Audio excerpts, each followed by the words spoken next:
welcome to the show. It's Friday night, and what a holiday week. I don't know about you, but I kind of feel like the holidays didn't end from like the end of November. I've eaten too much, I've shopped too much, I have indulged too much, and I have seen more family than I care to describe. I do love the holidays, and I know you do too. I think it's mostly because it's just, even it's a little mental downtime, right? You can do some things and chill a little more than you would be if you weren't on your mundane every day of the 5-day work week, which is why I bring this up. It is a true crime special tonight. I think you tune into me for the true crime. I'm pretty sure you do. But I wanted to make something a little special at the end of the holiday week. And one of the true crimes of the century that I fixate on, don't know why, maybe it's because I hate clowns, is John Wayne Gacy. So tonight, a full special on John Wayne Gacy, because until recently, we only knew what the news told us, right? We didn't know a whole lot more. Yeah, there were some books written and all the rest. But then came the tapes. As it turned out, not unusual for a killer to talk and talk and talk to his lawyer, because that's all privileged stuff. You can tell your lawyer anything leading up to trial, and that lawyer cannot tell me, cannot tell prosecutors, cannot tell the public. But then Gacy died, and those tapes were still in existence, and that lawyer gave them to his son, who is also a lawyer, and who has kept them in a vault. Bob Motta Sr. did the representation. Bob Motta Jr. now has the tapes and a podcast, and he's sharing the voice of a monster. It is rare that we get to hear a serial killer like this admitting to what he's doing, talking about hiding bodies. And look at the crowds back then, right? I mean, yes, it was the 80s, but my God, this was such a story. 33 young men and boys that we know of. The count is suspected to be higher, much higher. And not just that he killed them, he buried most of them in his cellar. In his cellar. Some of them out on the property. But these were innocent people. They just vanished and died in the most horrific way.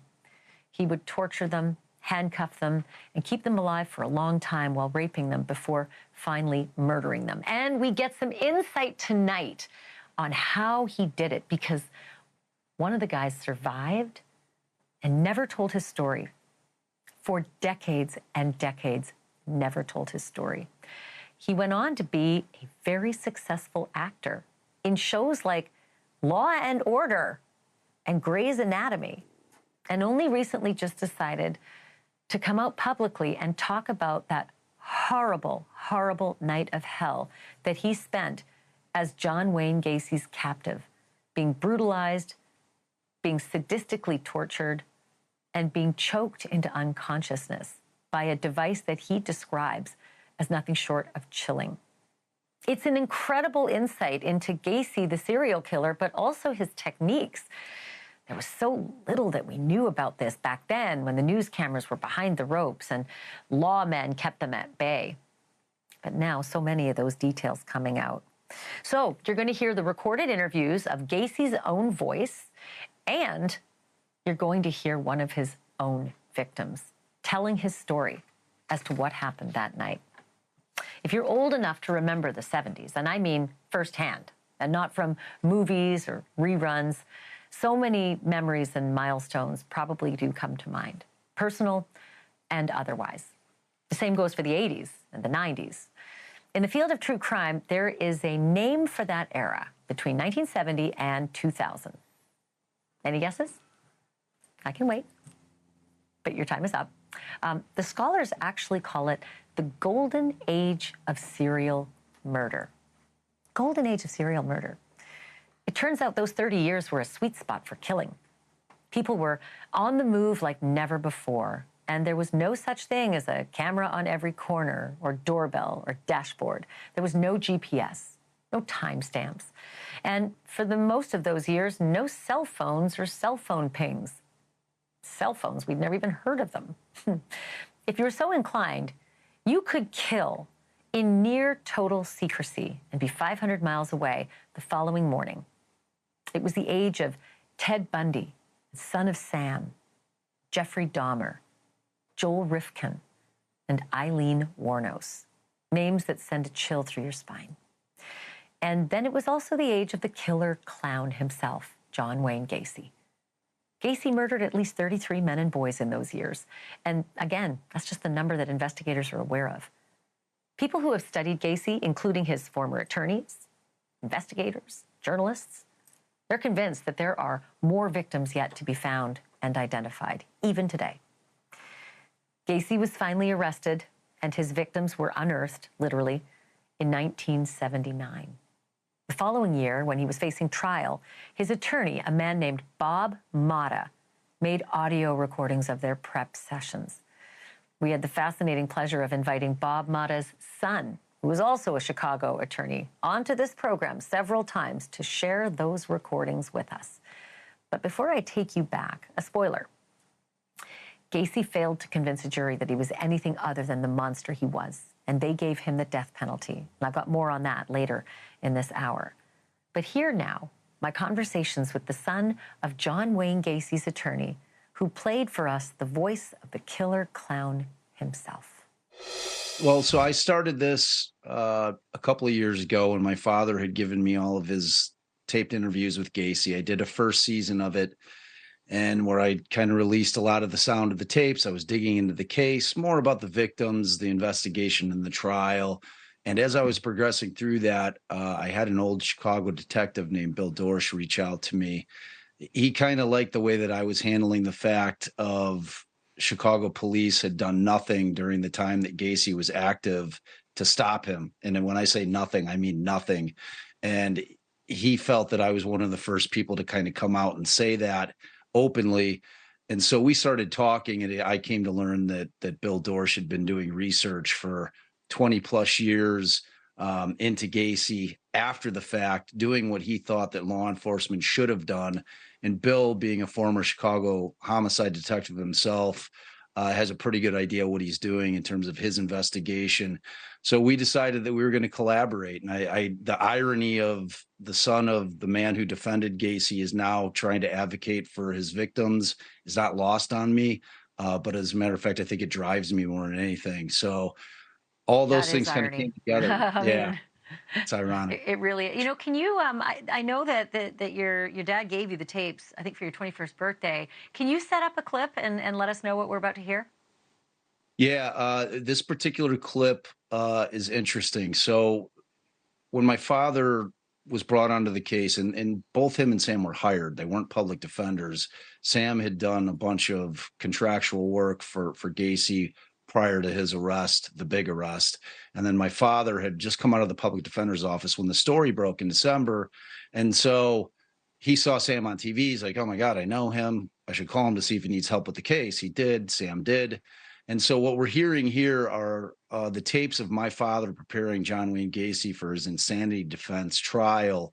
And he was being housed in Cermak Memorial Hospital, which was where they would house the mentally ill prior to trial. So this particular clip is Gacy trying to remember what he's done in his past. It's pretty interesting.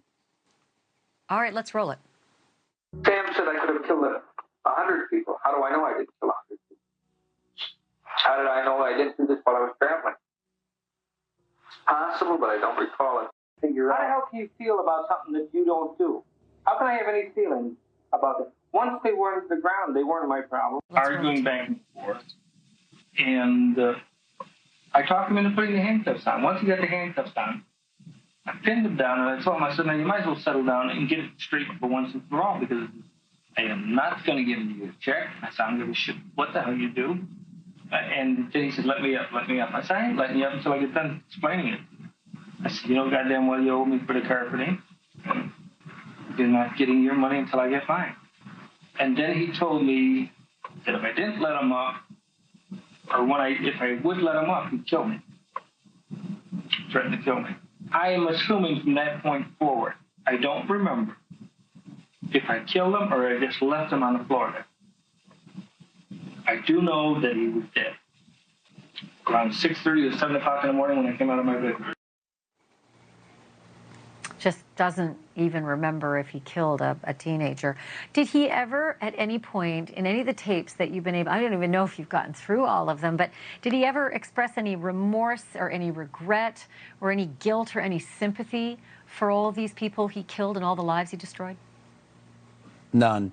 And that was the most terrifying thing about him. And I've listened to all the tapes at this point, and it's bone chilling. It really is to just know that there was a human being that existed on the planet that did this kind of damage and had absolutely no remorse whatsoever. He would talk about killing kids as if he was taking out the garbage or doing the dishes. It's like that part of it is really what rattled me to my core more than anything else. This is once he gets Rob Peast back to his house, describing exactly how that went for Rob Peast. All right, let's roll it. We were discussing some sex. Well, then he put the handcuffs on himself. He put the handcuffs on himself. Okay, I of course expounded further on him getting blown, and he didn't like the idea. And then he was scared that he was going to get killed. I don't know. He said he wanted to go home because he thought someone said he thought that I was going to harm him. So why would you say that? You know, I don't recall exactly what he said. Again, Bob, it's every time I hear him talk, it's as though it's the victim's own fault. There he was getting all scared I was going to kill him. So what's a guy to do? That was definitely Gacy's move. And, you know, you would ask about similarities between Jesperson and Gacy. And like many of them, absolute narcissist, smartest guy in the room, him, yeah. Dennis Rader, Gacy, all knew better than everybody in every way, shape, and form. You were privileged to be in their presence.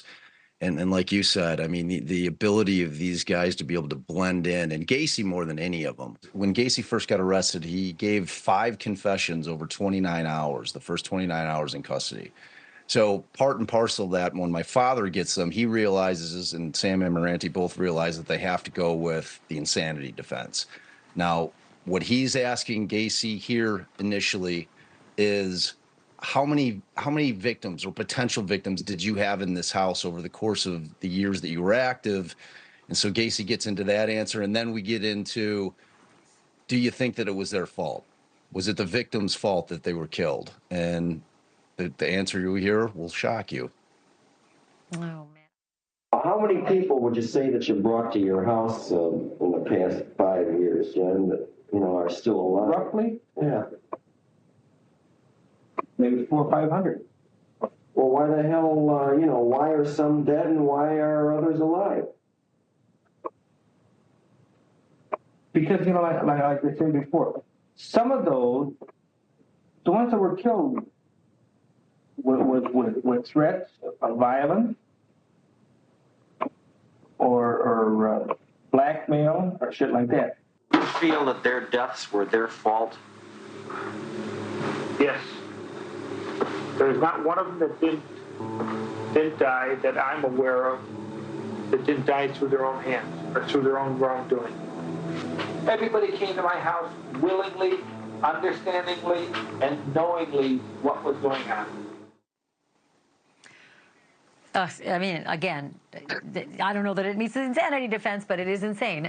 So, Bob, the next clip is about Tim McCoy. What's the significance of Tim McCoy? So Tim McCoy was Gacy's first known victim.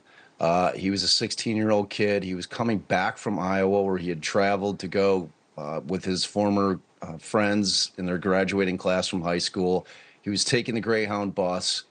It pit stopped in Chicago, and Gacy, which is exactly where he picked up his first victims, was around the Greyhound bus station, or Tim McCoy happened to be the first kid that he picked up. So what you're going to hear here is Gacy describing what happened at the house that night and how Tim McCoy met his fate. Okay, let's roll the tape. I took the knife, I think I stabbed him in the chest 4 or 5 times. How did you get the knife? Well, after I knocked him off balance. Yeah, you said I after you knocked him off balance, you were holding his arm and he slashed your wrist. Yeah, because he come down with the knife, and I knocked him over. When I fell on top of him. When I fell on top of him, the knife come loose from his hand. Grabbed the knife from him, and This is after you had wrestled into the other bedroom. yes, the Then front bedroom. he fell down and you were on top of him. Yes. Did you have clothes on then? Did I have clothes on? Yeah. I think just underwear. Did he have clothes on? Yeah, I think he had his Levi's on. Just his pants. No shirt, no shoes or socks. So he wasn't dressed to leave. No. Because I think he was saying that he was sorry. He was sorry. He didn't mean that he wasn't going to hurt me, or I don't know. You stabbed him 4 or 5 times? Yeah. Did he appear to die immediately, or was he still alive? Was he breathing, or did he appear to be lifeless after the stabbing? I think after the first or second stabbing, all you could hear was the gargling of blood from his lungs. It's so chilling just to hear that matter-of-fact description of killing that boy. I know it's hard in retrospect, but do you think that your dad and his co-counsel ever got anything sort of worthwhile in terms of trying to establish an insanity defense? It was so tough with him because he just denied remembering anything. Like a bulk of the tapes is my father trying to draw out of him the truth, and Gacy just kept playing this game like, oh, I don't remember, and probably we'll get to a clip at some point through our travels together. Actually, this clip where my father really, really goes hard at him, trying to understand, well, John, you gave, the description of 5 murders to the police in the first 29 hours. And I understand you were on Valium initially, but by the 5th confession, you can't claim that anymore. So, if you think that you're figuring out what our best defense for you is, you're not. So it's fascinating stuff, Wow. really.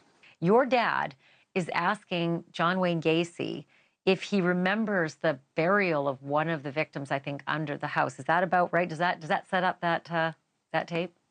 It does. So John Zick was one of his young victims, and this particular clip dips into his disposal of that body and also talks about the high likelihood that Gacy had help all those years. All right, let's Do roll you the tape. remember covering up Zick's body with dirt? You remember the actual act of... No, I know I threw him down the basement. You remember throwing dirt on him? You remember... No. Was there lime put over him? You remember pouring lime? No. I would think that, Brodsky had dug down there before Brodsky had dug down there before Zick died. For the purpose of tile? Yeah. I don't know who came up with that idea that it was tile. Because I don't know if it come out in conversation or if it was because of my uncle asking what we were digging for down there. Do you think it's possible that the digging was simply to bury people? Yeah, sure it's possible. Bob, it's crazy. I mean, it just sounds like he's talking about renovations. It's so matter of fact, and he's talking about repeated burials of bodies. Which brings me to this next clip that I couldn't believe. Gacy actually thought he was going to beat the rap. What was that about? Yeah, I thought that this was the perfect clip to play tonight on the 30th anniversary of his execution. He actually always thought that he was going to walk out of prison and just live a normal life. And this is a great clip to give you an idea exactly where his mind was at. I tell you right now, and I can say it with very much satisfaction, that if I get out of here, one, nobody will ever be able to find my identity, and most people will ever even hear from me again. I have already, been researching what I intend to do. Money I can make myself. I'll always have a trade because I'm ambidextrous in what I know. I can go to laying bricks, I can lay floor tile, I can go back to cooking again. I could get into numerous things. The only thing that I find that I'm going to have to do is probably stay out of the public limelight, which will be hard. The only way that I'll be able to found to probably work with hospitals or work with church groups, or don't get into political or law type. That's me. So the worst thing for him was that he wasn't going to be in politics or, work in hospitals as a clown? Or the limelight. Yeah, he was as warped as they get. He was as twisted as the human mind can possibly get. And just in terms of the way he thought is really hard for the normal person to kind of wrap their mind around. And this final clip that we're going to play kind of gives us the hope that maybe he felt some remorse at some point towards the end of his killing spree, but really what he felt remorse about was the fact that he got caught. How did you feel the next morning when you woke up and you found Gacy dead? What was your initial emotional response? Just to throw him down the crawl space. Get rid of him. Did you question yourself as to why it was done? No. Even once you bury somebody, it was already gone. There was no feeling. Because Bob and Hank, for the most part, even like today, I don't believe I killed anybody. But yet I know I did. But insofar as being remorseful or feeling sorry for homosexuals, and even though they were younger there, what they were doing was wrong to begin with. What was trying to transpire was wrong to begin with. The only one I told you has upset me a little bit was the one with Robert Peace. So why would he be upset about one of his victims, Robert Peace?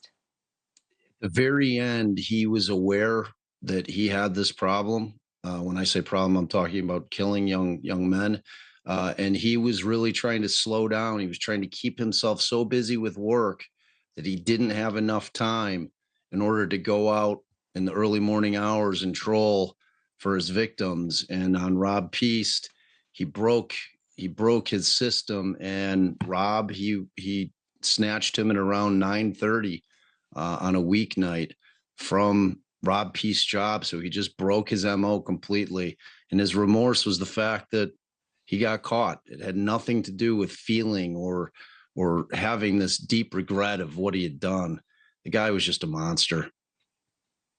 And that seems to track with some of the worst, right? They're just so sorry that they get caught, not at all sorry for the horrors they've inflicted on the victims, their families, and the rest of society who, fears this kind of thing. Still to come, much more of the Gacy tapes. Plus, my conversation with a man who was kidnapped, drugged, and brutally attacked by none other than Gacy. He survived the attack, and he went on to become an actor on Grey's Anatomy and Law and Order, and he is finally deciding to reveal everything that happened when he was kidnapped by the killer clown. That's next.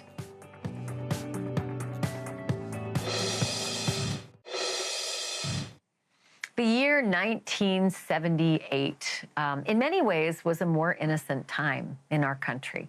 It wasn't uncommon for hitchhikers to accept car rides from complete strangers. I did it. Hard to imagine that today, right? But one fall day in 1978, a 19-year-old man named Jack Merrill got a ride home from the gym in a car driven by none other than John Wayne Gacy. Jack didn't know it at the time, but he was sitting next to a man who had already killed more than 30 people, burying them around and under his house near Chicago. Jack had hitched a ride with a serial killer who had gotten away with rape, torture, and murder for more than 6 years. And Jack became his next victim. Gacy drugged the teenager, handcuffed him, and took him to that now infamous house where so many young men and boys had died. And the attack lasted for hours. But Jack Merrill survived. For whatever reason, the killer clown let him go and even drove him home. And now Merrill is telling the world what happened. First of all, Jack, I am so sorry that you have not only gone through that horrendous experience, but that you've lived with it seemingly by yourself for so very long. So I thank you for sharing. And I haven't lived with it by myself. You haven't lived with it? No, I haven't lived with it by myself. Well, yeah. I'm glad to hear you say that, because one of the questions I have for you is, I know you didn't tell the police. I wanted to ask, who you did tell. But before I get to that question, I want to ask you what happened in the vehicle after Gacy picked you up. Like, take me from that moment. Well, he drove into a really bad. I lived in the neighborhood that he picked me up in. I was walking home from a swim, and I'd walked by that park many, many times, and I knew something was going on. And it was just one of those. Probably walked by that park for a year, and it was just one of those lapse of judgments where I didn't really even see him really when he pulled over. It was sort of dark. But what he did was he drove straight west into a really bad neighborhood. There was a bad neighborhood. It's not bad anymore, but it used to be just west of that neighborhood. He drove right into it. And it looked like an apocalyptic urban prairie back then. And so you couldn't really jump out of the car. And he was speeding through this neighborhood very quickly. And then he actually managed to chloroform me, and I woke up in handcuffs. So you woke up in handcuffs in his bedroom, and he had a gun in your mouth and a contraption? Okay, no, yeah. I woke up I in wanted handcuffs. you to tell me about the circumstance and also the contraption that he'd put around your neck. Can you explain? Well, I woke up in handcuffs in his car, actually. But he talked to me in the house. I go through this. I put together a show about it, and I take you through it blow by blow, so to speak. But no, once he got me in the house, he played some mind games with me. He took the handcuffs off, and then he put them back on. He got me back in them, and then he took me in the bedroom when he had them back on me. And he had a contraption. I don't know exactly what it was because I never saw it completely. But he had some sort of thing that was set up so that it went around your handcuffed hands and tight around your neck, so that if you struggled for air, your air would be cut off. If you struggled at all, your air would be cut off. It was some sort of homemade thing.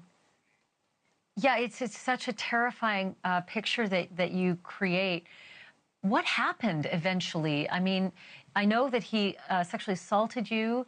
He didn't kill you. Clearly, you're with me tonight. But how did you get out of there? How'd you get out of it? I understood how dangerous he was. It's hard to explain. It was a psychological understanding because I grew up with an abusive mother. And that's sort of the point of my show, is that the abuse I suffered as a kid at the hands of my mother. My father was just sort of absent. He was gone off being successful in his career. And I understood not to anger him. I understood that he was dangerous. Did I think he was a killer? No, not necessarily. But I did understand that he was very dangerous long before I knew I couldn't fight him. How about that? And but how'd you get out? How did you get released? He drove me home. He actually drove me home. He drove me back to where he picked me up, which was about 2 blocks from my house. So he actually drove me home. And as I understand it, like hours. I'm so sorry, we have a delay. But hours after the assault, he drove you home. It lasted until 5 in the morning. He gave you his phone number and said, maybe let's get together again. What'd you do with that phone number, and did you ever call the police with it? No, I went straight up to my apartment and flushed it down the toilet. That's the first thing I did, was I flushed his number down the toilet. And then I went over to some friends. Well, they weren't friends. There were some guys that I worked with. I was working as a waiter, and I told them what happened to me, and they laughed at me. They thought it was funny. They said, "Oh, so Butchie finally met his match, huh?" They called me Butchie. And but the thing about that's interesting is I say that now, like, how could somebody laugh about something so horrific? But then later in life, I sat with audiences while they laughed at similar situations depicted in movies like Pulp Fiction. So it is interesting that it sounds horrific on the one hand, but on the other hand, everybody's laughing all around me in the theater for the exact same thing that happened to me. And actually, it's interesting that today's Halloween. I guess I'm your Halloween guest. That seems inevitable sooner or later. But there was a Halloween here in LA about 8 years ago where I was with a good friend of mine, and we were on the Hollywood Hayride in Griffith Park, and we're riding along, and the last big, reveal is this big meadow with a sign that says Macy's Day Parade, and the M is crossed out, and it's put in with the red G, and there's clowns running around with hatchets. And my friend turns to me and goes, "This is the guy, right? Isn't this the guy?" And I'm like, yeah, we're on a funhouse ride for the serial killer. So it is an interesting, it's always been very interesting to me the way our society deals with him. Yeah, I'll say, this was 1978, and so I understand why you wouldn't have gone to the police. I understand why you wouldn't have shared it publicly. I am glad you're sharing it now because it does help other victims come forward. By the way, I want to just tell you, I've seen you on Sex and the City, and I think you're really great. Let me give a plug for the show that you're doing. It's a one-man show. You wrote it, star in it. It's called The Save, and you go over this in front of an audience every night. So again, can I just say, Jack, thank you so much. I'm flat out of time, but I want to come see the show. So thank you again for tonight. I really appreciate it. Sure. Will do. I appreciate you being here. Thank you. After the break, who were all the others who stepped into Gacy's car but never escaped his grip? More chilling tapes of the serial killer opening up to his lawyer and hinting there might be more victims we don't know about. And get this, maybe even accomplices. That's next.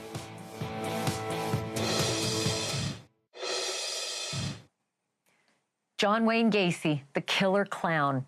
He was one of America's most notorious serial killers. He would lure his victims into his car and transport them to his home, and then he'd convince them to put on handcuffs. A magic trick, he would tell them. But then he would rape and torture them for hours before ultimately killing them. 26 of his victims were buried in the crawl space of his home.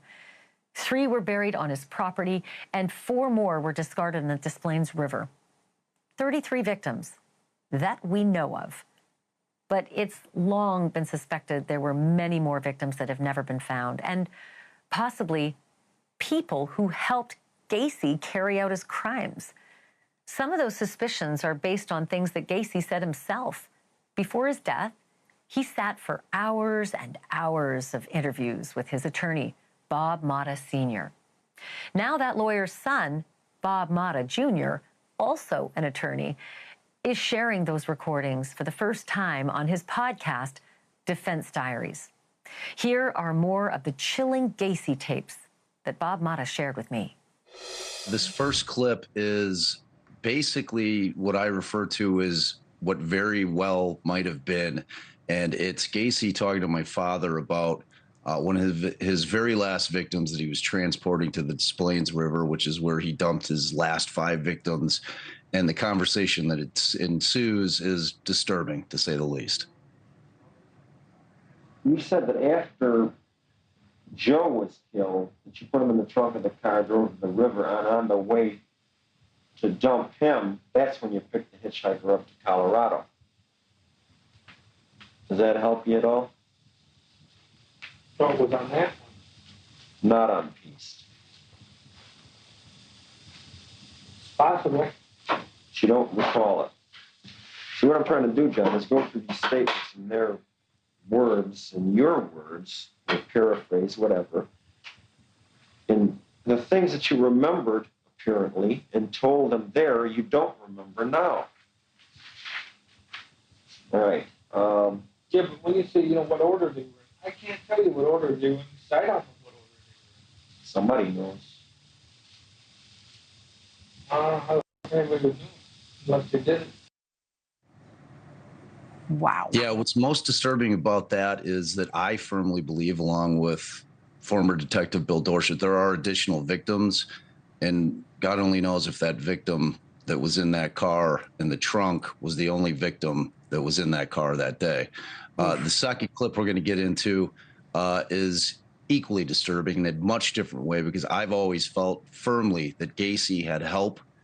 In this clip, I think I'm going to leave it to y'all decide whether or not you agree with me. I think Rossi was with me the night that I did meet John sick. And then he was with me also the next morning. Because of being high in it, I don't remember if Rossi was there the whole night. I know Rossi was there very early in the morning. He could have been there through the whole ordeal. I don't know. I can't remember. I do know the next thing in the morning is that we had to go get the car. We went and got the car from down on Clark Street. He was there the next morning, John? Yeah. When you woke up, he was there? Yeah, Roxy was there. Where was he sleeping? He was in the living room, sleeping in a chair. Where was Zick? Zick, I think, was on the floor of the other bedroom. Not the bedroom I was sleeping in, but in the other bedroom. He was dead? Yeah, to the best of my... Yeah, he had to be dead. Because he was thrown in the crawl space. I don't know about you, Ashleigh, but that sure sounds like he had help to me. Bob Motta Sr. wasn't Gacy's only attorney. In the early 1990s, Gacy had a team of lawyers who were fighting to keep him off death row, including a woman, Karen Conti. She was a brand new attorney who took the case for one reason only: to look evil in the eye. And I know this because she told me, and she'll tell you too, plus more next.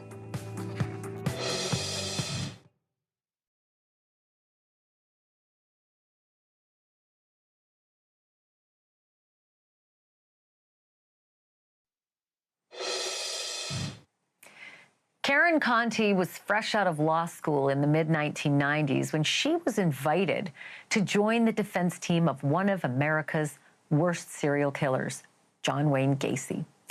She took the job so that she could, quote, look evil in the eye. And boy, did she. She ended up spending 7 months with Gacy, working on his last-ditch efforts to avoid the death penalty. I had the chance to talk to Karen Conti about what it was like to come face-to-face with that notorious killer. I have been wanting to meet you for quite some time because I do imagine you as Clarice Starling. Is that off base? Like, what was your first meeting with him like?